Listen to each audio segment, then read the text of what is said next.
Tennessee's river giants, the drought of 1887 that cracked the riverbed and opened the tombs August of 1887. The Cumberland River had not run this low since the winter of 1848. A land surveyor named Elias Pratt Wharton stood on the exposed limestone shelf, where the eastern bend of the river used to be, and looked down at something that should not have existed.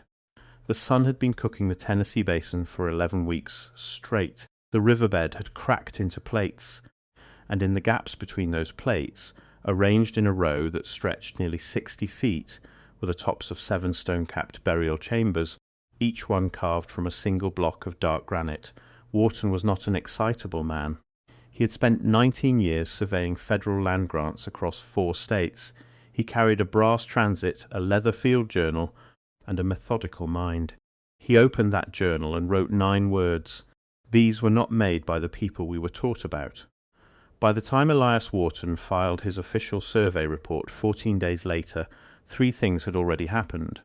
A courier from the Tennessee State Land Office had arrived at his boarding house in Nashville. A letter had been sent from that same office to the Bureau of Ethnology in Washington, and the river, fed by a single upstream rain, had begun to rise again.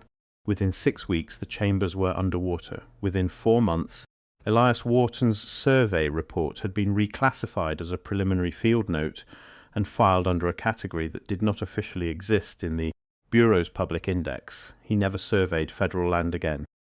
The official record, what survives of it, describes Wharton's 1887 filing as a preliminary topographic notation of possible archaeological interest, unverified, requiring further examination.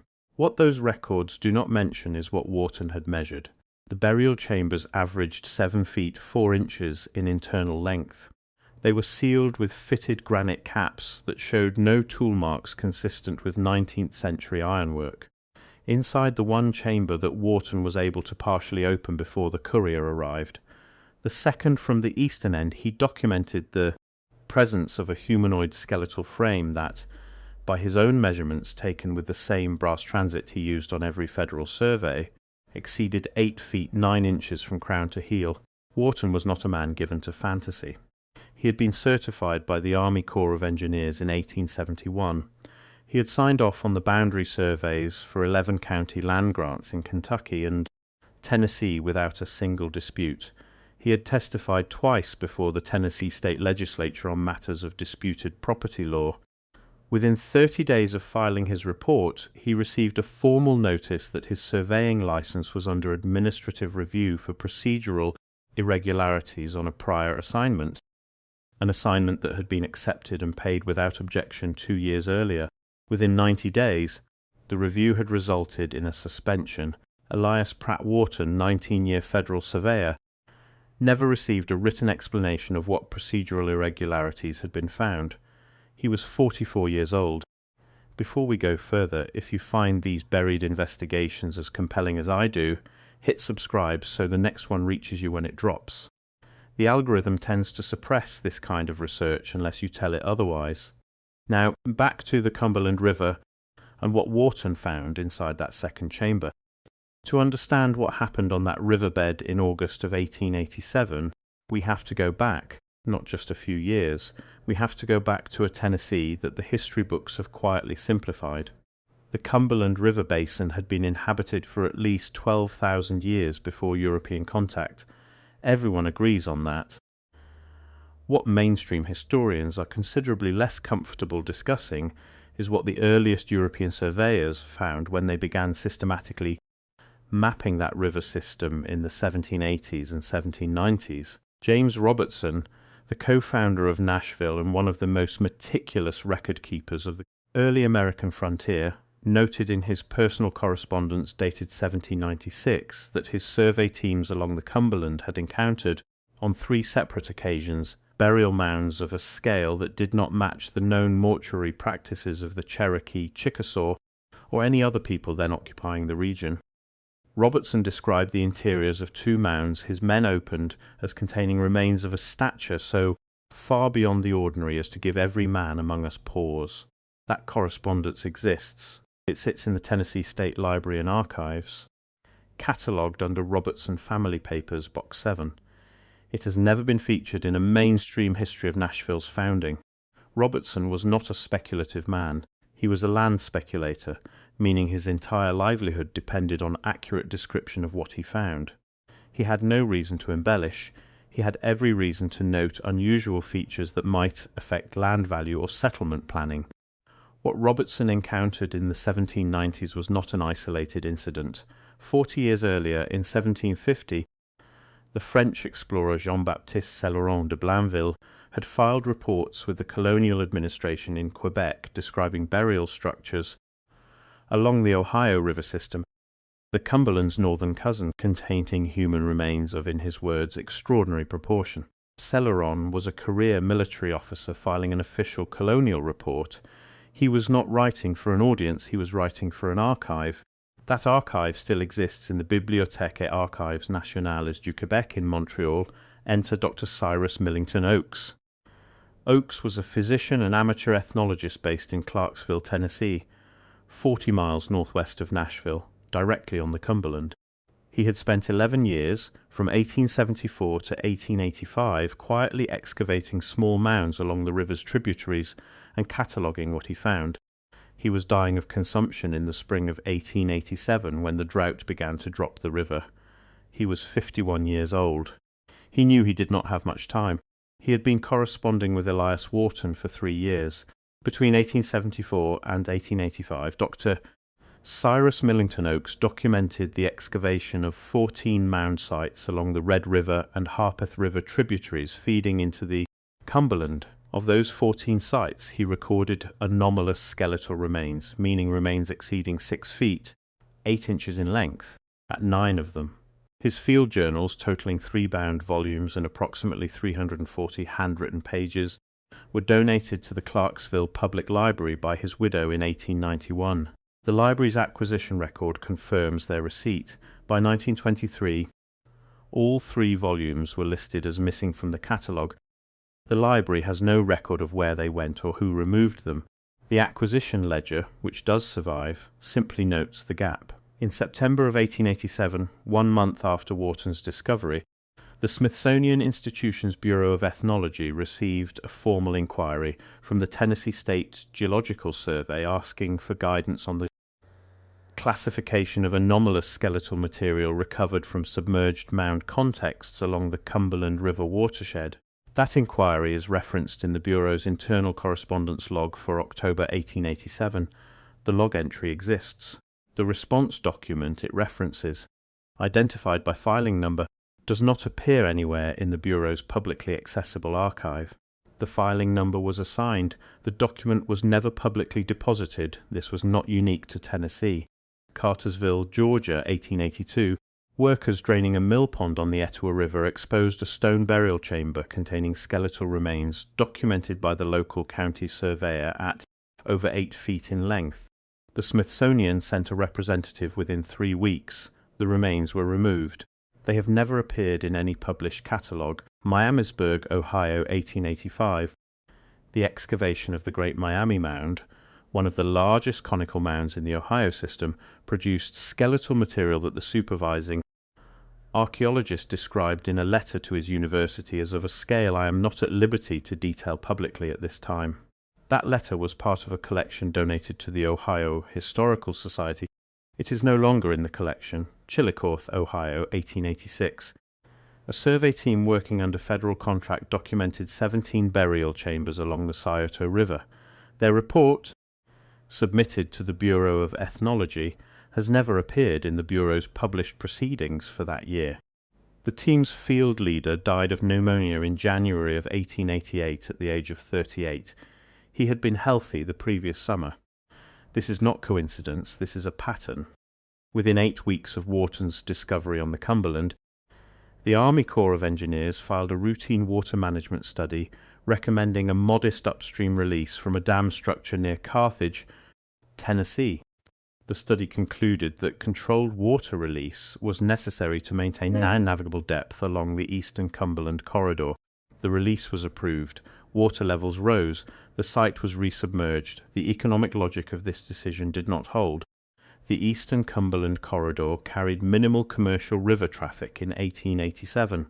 The cost of the engineering study and the release operation was logged at a figure 5 times higher than what any routine navigation maintenance project in that region had cost in the preceding decade. Someone wanted that riverbed covered quickly, and they had the institutional authority to make it happen within 2 months of a land surveyor writing 9 words in a field journal. But here is what makes Elias Wharton's account different from every other encounter with the Cumberland Mound system. He was not the last person to see what the drought of 1887 exposed. A schoolteacher named Margaret Coulter Finch, employed at the Carthage Township School in Smith County, Tennessee, had been walking the dried riverbank with 3 of her students on the morning of August 19th, 4 days before Wharton arrived with his transit. She kept a personal diary. That diary passed to her granddaughter, who donated it to the Smith County Historical Society in 1962. Margaret Finch's entry for August 19, 1887 describes in plain language a row of stone-covered structures protruding from the cracked riverbed. She describes walking to the nearest one. She describes the granite surface. She describes what she believed to be a carved marking on the capstone, not a Christian symbol, not any indigenous symbol she recognized, which she attempted to sketch in the margin of her diary entry. That diary is still in the Smith County Historical Society collection. The sketch is still in it. Margaret Finch was a schoolteacher. She had no reason to fabricate what she saw. She was writing in a private diary for no audience on an August morning in 1887. If Elias Wharton was telling the truth, Margaret Finch had already seen it 4 days earlier, independently, from the same riverbank, without knowing his name. The Bureau of Ethnology has never adequately explained why its October 1887 correspondence log references a filing number for a response document that does not exist in its archive. It has never explained why the Army Corps of Engineers authorized an upstream water release on the eastern Cumberland within 8 weeks of Wharton's survey at a cost 5 times above regional standard. It has never explained what happened to the 3 volumes of Dr. Oak's field journals between their documented acquisition by the Clarksville Public Library in 1891 and their disappearance from the catalogues sometime before 1923. Why did the Smithsonian send a representative to Cartersville within 3 weeks of a county surveyor's mound report, but never publish the results? Why do the Bureau's published proceedings for 1886 contain no reference to 17 burial chambers documented by a federal survey team along the Scioto River? Why would the Army Corps of Engineers spend 5 times the regional rate to restore water levels on a commercial corridor that carried almost no commercial traffic, unless the corridor wasn't the point? These questions do not go away because institutions refuse to answer them. Elias Wharton spent the next 9 years attempting to have his survey reclassified from a preliminary field note to a formal documentary record. He wrote to the Bureau of Ethnology 4 times between 1888 and 1893. He received 3 form responses and 1 letter acknowledging receipt of his inquiry. None of them addressed the substance of what he had found. He wrote to his congressman in 1890. There is no record of a reply. In 1894, he wrote a detailed account of the August 1887 discovery and submitted it to the American Antiquarian, a scholarly journal based in Worcester, Massachusetts, that had published accounts of mound excavations across the Midwest since 1878. The journal's editorial records for 1894 are incomplete. Wharton's submission does not appear in the published volume for that year. On March 4th, 1896, Elias Pratt Wharton was found dead in his room at a boarding house in Lebanon, Tennessee. The official cause of death was cardiac failure. He was 53 years old. His landlady told a local reporter that he had eaten supper the evening before without complaint and had mentioned he was expecting a letter. No letter was found in his room. His field journal from August 1887, the one containing the 9 words and the measurements, was not found in his room either. His family reported that he had kept it with him continuously since the discovery. His daughter later stated, in a letter to her own son, that she believed the journal had been taken, though she could not say when or by whom. The Cumberland River still runs through Smith County, Tennessee. The eastern bend, where the river drops around the limestone shelf near the old Carthage crossing, still exists. In a dry enough summer, the kind of summer that hasn't come since 1887, the river level drops low enough that local fishermen sometimes report seeing flat, dark stones just below the waterline, the kind of stones that don't match the limestone of the riverbed around them. If you ask anyone at the Tennessee Division of Archaeology about stone burial chambers along the eastern Cumberland, they will tell you there are no documented sites in that corridor, no formal excavations, no registered mound complexes. Elias Wharton's survey report tells a different story. That report still exists, misfiled, reclassified, buried in a preliminary notes category in a federal archive, but it exists, and somewhere below the surface of that river, where the limestone cracks in a dry August, something carved from dark granite is still waiting for the water to fall again. The official history of Tennessee's Cumberland River tells us it is a waterway defined by commerce, settlement, and the Civil War battles fought along its banks. What the evidence tells us, the surveys, the diaries, the correspondence logs, the disappearing field journals, is that beneath that river there is a record of human presence so far outside the accepted story that the institutions entrusted with preserving that record chose instead to bury it. That is not a theory.